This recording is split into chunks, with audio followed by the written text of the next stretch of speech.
Hej, jeg er VAKURLEIKI.FO. Det er Dina Norberg som sitter på henne her, og i det så hygger vi av VAKURLEIKI, og det er en syg her som vi tar seg om VAKURLEIKAN i Bibelen og evangelium, og også som vi som sikkert kunne være vøker i akkurat ætbord og tale og liv i hatt. Og i det er sånn sinnalag.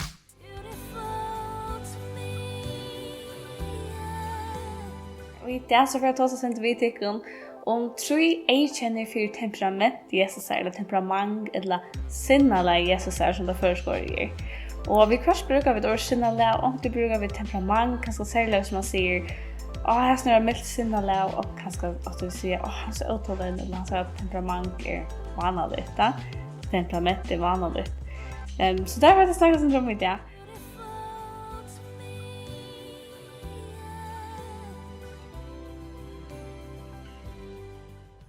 Hvis det er fyllt vi av VAKURLEIKI av Facebook og Instagram, så hadde jeg sett at et vers kom ut i jar, og en flott mynd kom til. Og det var disse versene i Filippibrævið 2, 5-6. Samme sinnalag var i tikkun som var i Kristi Jesus, da han var ønske god, råkner han ikke for ran av å være jaunløgje gods. Så dette er versene som vi får snakke om i dag, og først vil jeg spørre tikkun, var det vers som stod ut for tikkun, eller noen år, noe som var særstakt? For meg var det særlig etter samme sinnalag var i tikkun som var i Kristi Jesus. Så hvis vi tar også som bibelsønner som vi har hørt om og som da skulle ha noen et eller annet, så videre vi hvordan Jesus var, og tror ikke i vi om det at Jesus var noe særstakt. Han sa nærvære var noe særstakt. Han var milder, han var god ved mennesker. Han kom nær til de som var sjuk og syndafullt mennesker. Det første verset som vi får snakke om i dag er vers 5. Og her for at hitje etter fyredom Jesusar, det er fyredom som Jesus er for okkon, for at det kommer til å ha et rødt eller godt sinnalag, et sinnalag som lydes Jesusar sinnalag, eller temperament som lydes Jesusar temperamentet.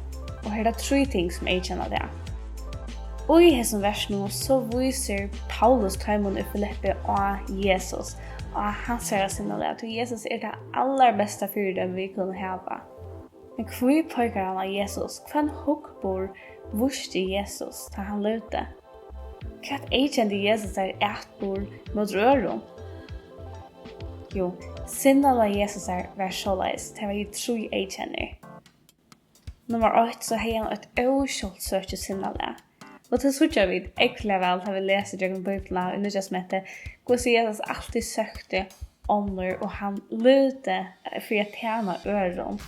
Og som jeg alltid synes særstakt er at man ser alltid at Jesus har tog til andre mennesker, og grøtt i andre mennesker, snakker vi andre mennesker, og bare alltid tatt i øre mennesker. Og ikke før så lenge siden, jeg hadde det 2 eller 3 år siden, så har jeg en tale en kvinnemøte i FLIPPA, hvor han bygde om det om etter hvordan Jesus har tog, og hvordan vi kunne gjøre om tog. Og jeg har også et annet video hvordan vi kunne bruke fra tog til resten her. Det synes jeg ikke. Så eyðkenni nummer 2 var at Jesus har et djevan sinnalag. Jesus har alltid nok at djeva av, og hvis han ikke heier nekker, så kunne han djeva. Jeg husker meg til at da han yngste å mette 5.000 menn omfram 500 bøten, så heier han ikke, og smadrunger kom til han vid nekker om Filippibrævum og fiskon, og han gav av tog, men det var nok til ødel. Så nummer 3 eyðkenni som Jesus sier, så har han et tjenad sinnalag. Jesus han tatt i øren folkvamlige, og kanskje det beste som jeg kan minnes at er at Jesus vasker i lærsvøyne og føttene. Jeg har videoer som snakker om kærlighet, hvordan sanner kærlighet er en tjenende kærlighet. Og jeg husker meg til at Jesus han vasker i lærsvøyne og føttene, og det er ikke som i det at man har skrikkvær og man lukter etter å ta den gass, altså ikke. Jeg hørte Tjingi bærer sandalen og av gøtene så får fullt av lorste og åpne møljen. Altså torra føtter har vært grafskyttene. Og jeg vet ikke hva det er svært til det, men det er veldig... Man ser seg selv ekkelig lott til man gjør noe så skikkelig arbeid.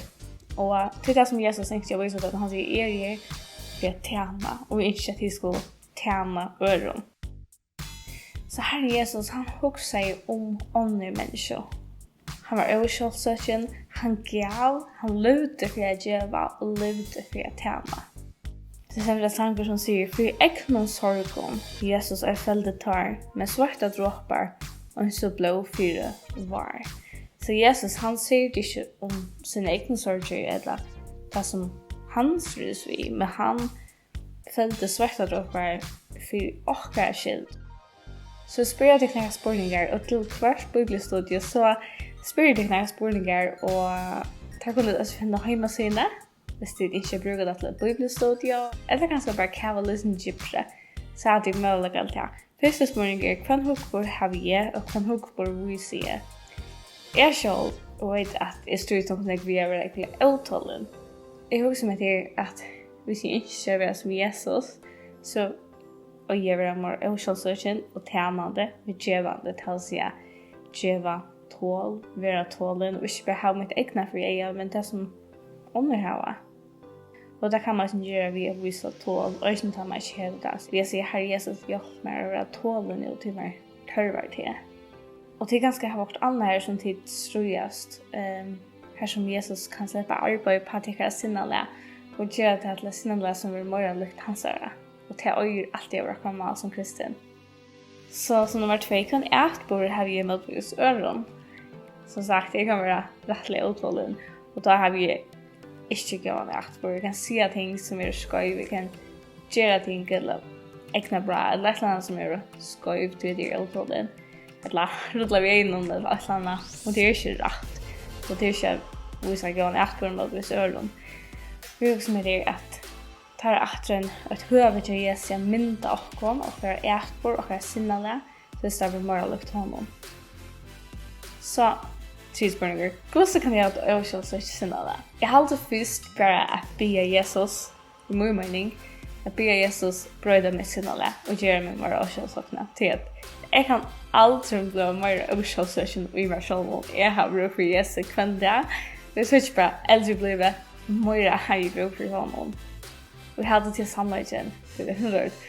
Jag alltid samlagen för som kristen att äldre vi blev alla mer vuxen än sen vi blev som kristen. Mer studie vi bara så vi då törva Jesus. Och det så upplever man ting som är förfärligt och överraskande, men det här att inte lucka ta in i för hötte, men vi säger ja, det var förfärligt. Att det var överraskande, så att det var ett avlopp för att det illa. Men jag väljer och det säger Herre Jesus hjälp mig att tjäna öron. Att vara okänslig, men jag hoppas att du ska tjäna öron.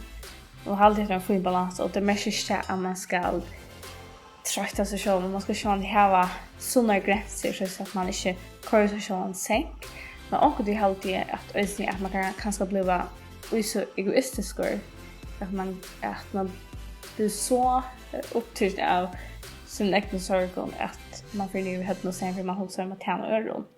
Vi har alltid tid att det mest glädjande till att kunna huxa om det. Och så en annan spurning. Hur kan ni visa djävulen sinnalag? Hur kan ni djäva? Och jag minns gott att jag var yngre, jag har sagt det så ofta, men jag får säga det efter. Då började vi att djäva smil. Jag visste inte vad det var där, och jag visste inte vad det hur jag Jesus kunde bruka mig, men jag visste att det var smila. Så jag valde att göra det för Jesus. Och nu är Christmas child, och där kan man djäva ärster, så det är gott att vi djäva. Annars bör vi att djäva ett lustande öra, ett smil, man kan gå och dra, omsorgan. Man kan göra så mycket, man kan liksom göra pengar och allt det som Jesus lägger åkna i hjärsta. Så det är också djäva en sinnalag, så kan du säga, Herre Jesus, vis mig hur jag kan djäva eller signa åt någon annan i det. Ty vad är det du signar med så metallig, så vis mig hur kan jag väl signa för om nu, hur kan jag djäva öron att du som jag finns. Och det är alltid fantastiskt vi gode att han kan så metallig, han är god, men han letar också om en past av tog att röka under människor, att glida under människor och uppmuntra under människor som är skickande och så framvis. Så det är fantastiskt, och vi släpper vara vi har det är så cool att god gör det möjligt. Hur kan du visa ett tjänande sinnalag? Att ha ett tjänande sinnalag, det kan vara så rikt att tjäna öron. Så är det att man säger, ja men håll inte så där och så framvis. Men det är också med det att vi är för goda tjänare människor, inte för att imponera dig eller för att dig skulle vara glad, men för att glida och färger som är i himlen.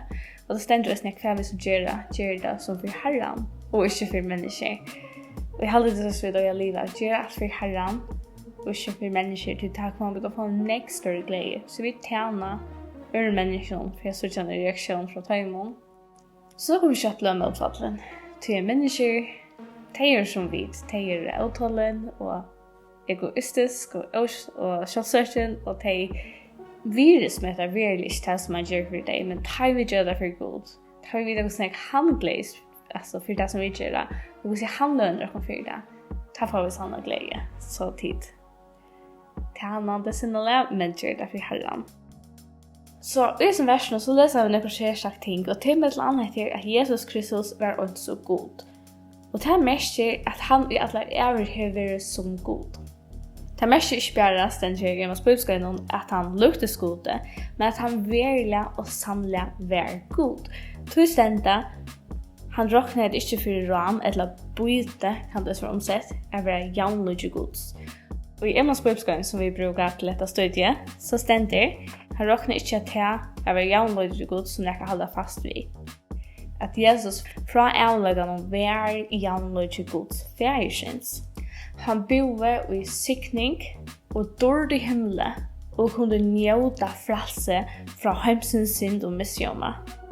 Så Jesus var nästan han var kongarna och han levde så gott hem i himlen. Men Herre Jesus sa törven som människorna hade av bjärging eller frälse. Och han sa detta så helt han inte det var höskande att hålla fast vid himmelsens stort tack vad som var i himlen till han sa nejna som människorna var kommande i. Tog säger han allt fra sig för att komma i höjmen och vara född som en människa. Så är det att han kunde göra människan en utväg från förtäppning, från en eldkäkve. Jesus är villig att komma i höjmen och uppleva alla målsök och loja för åkara synder. Han gjorde detta allt att han sa att nej vi var i och han ville bjärga oss.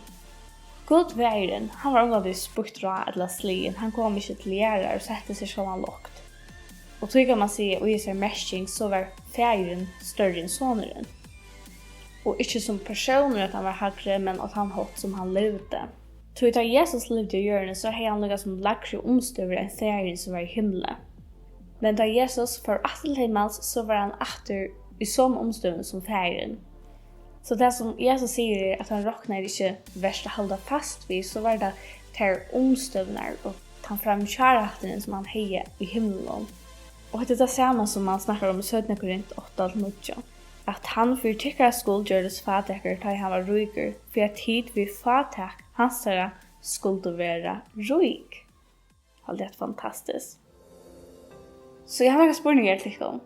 Hva sier om Jesus har vet at han fra evnen har vært jaunlige gods og har levet i alle dårlig og sæle og levet fralse fra synd? Jeg husker ofte om sånne morgen så minnes vi at Jesus han sette seg sjåna så lågt og han lå i krossens steg for åkken.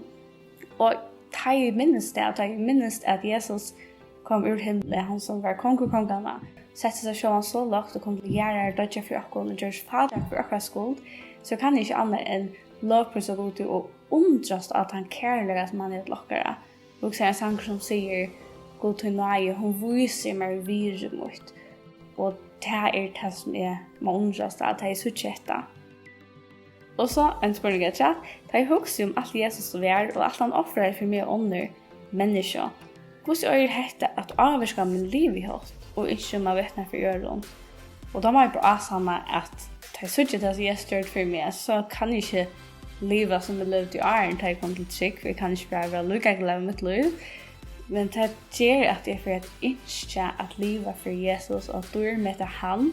Og jeg føler ikke at vittne for mennesker. Det er mest ikke at det er lett at vittne for mennesker, og det er ikke lett å være frem av vittnesbord, men det er mest at Gud legger ui opp om det ikke, og akkurat lov for så at vi er vittnesbord for Jesus, eller for at ikke at livet for han og vittne for øren. Og så kunne vi ikke vittne for øren og fortelle mennesker om Jesus bare i okker egen kraft. Det megner vi ikke. Vi har nemlig bruk for Jesus, og det er så ikke bare nå. Jeg bruk for henne morgen, som er ganske sammen med henne, og som er vekst i andal. Så ikke bare at jeg tør vi han morgen kvendt det.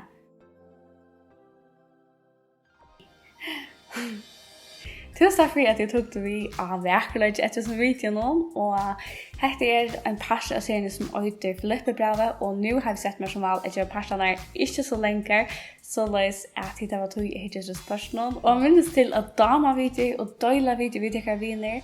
Här tid dela video så kan det räcka ut till fler människor i förrån och ta kunna höra budskapen som är så tydliga vision om Jesus och är om hur vi som kyrkan kommer vara böcker i Asper tala och själva liv i åtta. Så vi kommer att lyckas Jesus mer och mer. Hvat?